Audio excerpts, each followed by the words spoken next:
Bayangkan suatu pagi ketika kalian membuka jendela rumah, berjalan ke taman, atau duduk santai di teras setelah hujan. Udara terasa lebih nyaman. Tidak ada suara dengungan kecil yang mengganggu telinga. Tidak ada lagi rasa gatal akibat gigitan nyamuk. Berita di televisi bahkan mengumumkan sesuatu yang selama puluhan tahun dianggap sebagai kemenangan terbesar umat manusia. Nyamuk telah resmi punah dari muka bumi. Sekilas, itu terdengar seperti kabar baik. Tidak ada lagi malaria yang menginfeksi ratusan juta orang setiap tahun. Tidak ada lagi demam berdarah yang membuat rumah sakit penuh ketika musim hujan tiba. Tidak ada lagi virus Zika, chikungunya, atau berbagai penyakit lain yang selama ini ditularkan oleh serangga kecil itu. Bagi sebagian besar orang, dunia tanpa nyamuk tampak seperti dunia yang lebih aman. Namun, bagaimana jika para ilmuwan justru tidak langsung merayakannya? Yang mengejutkan, beberapa ahli ekologi dan konservasi berpendapat bahwa hilangnya seluruh spesies nyamuk secara tiba-tiba bukanlah skenario sesederhana. Satu hama menghilang, di balik ukurannya yang kecil.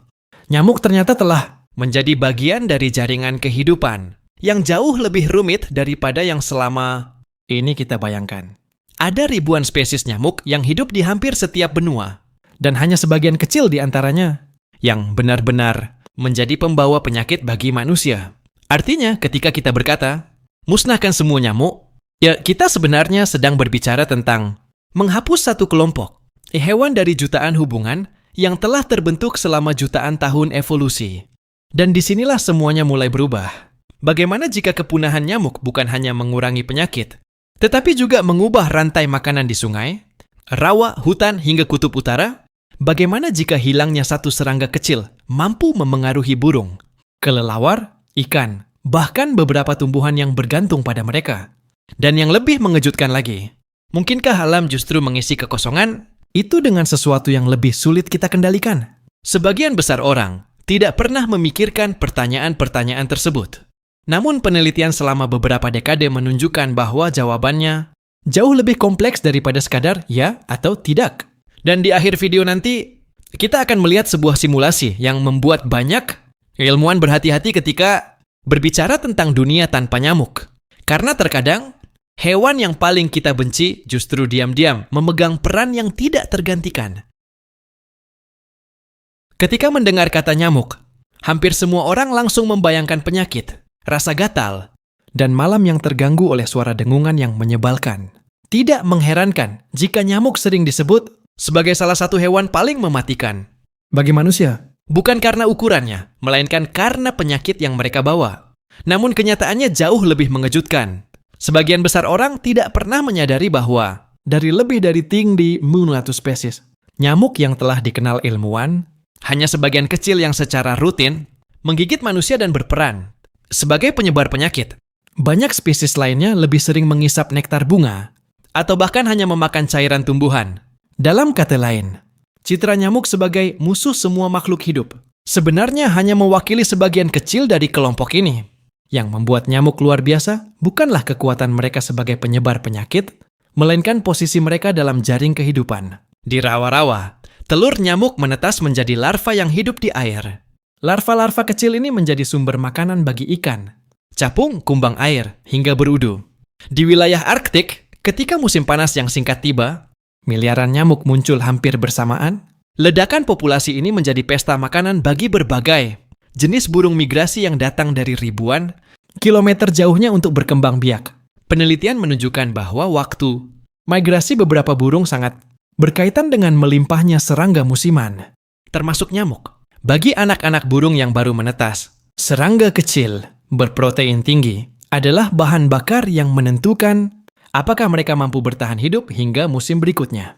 Di daratan, nyamuk dewasa menjadi santapan kelelawar, laba-laba, capung, katak, kadal, hingga burung pemakan serangga. Memang benar, tidak semua predator bergantung sepenuhnya pada nyamuk. Tetapi di alam, setiap sumber makanan tambahan membantu menjaga keseimbangan, terutama ketika mangsa lain sedang berkurang. Namun, apakah itu berarti jika semua nyamuk menghilang, seluruh ekosistem akan langsung runtuh? Belum tentu. Dan justru disinilah muncul bagian yang paling menarik.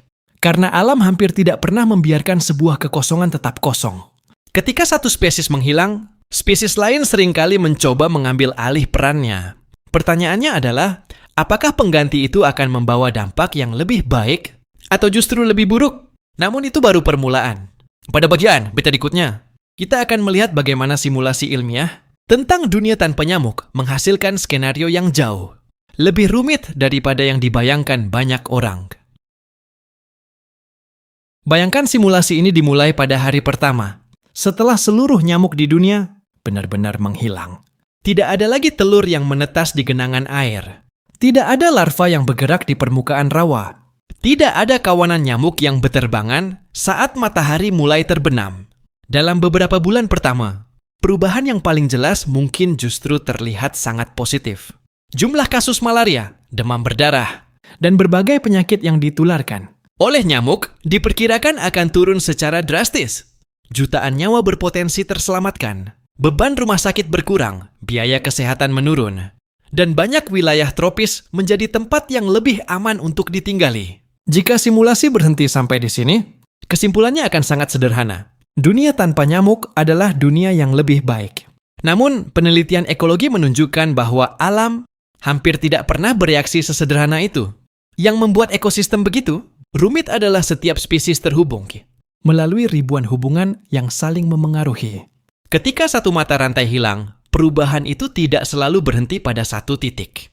Ia dapat menyebar perlahan seperti riak di permukaan air.